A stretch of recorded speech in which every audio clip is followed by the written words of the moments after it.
Assalamualaikum teman-teman. Salam sehat dan bahagia untuk kita semua. Hari ini, mari kita ngobrol santai tentang satu topik yang sering banget bikin penasaran.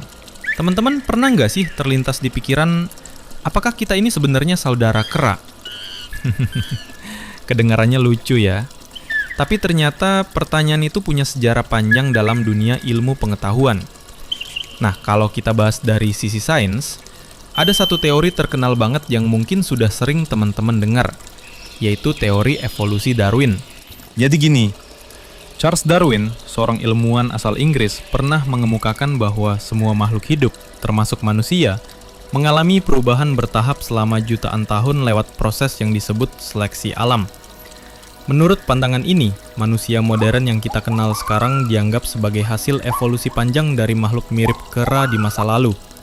Wah, kedengarannya menarik ya.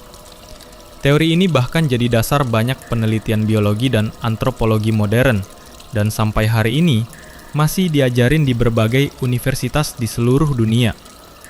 Tapi, seperti teori lainnya, teori Darwin juga nggak luput dari kritik dan pertanyaan besar.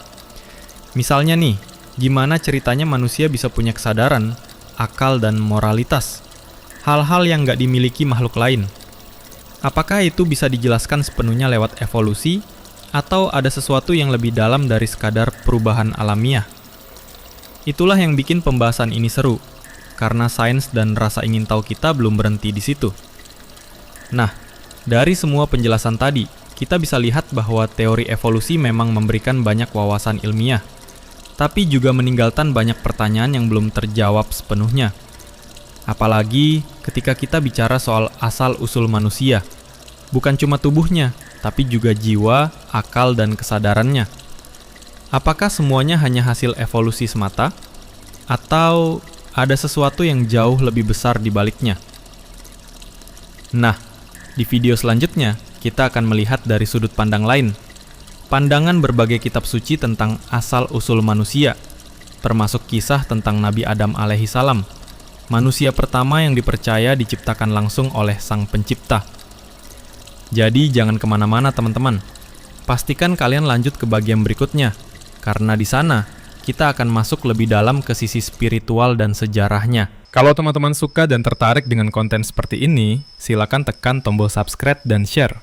Sampai jumpa di video berikutnya. Tetap sehat, tetap berpikir terbuka, dan teruslah mencari kebenaran dengan hati yang jernih. Wassalamualaikum warahmatullahi wabarakatuh.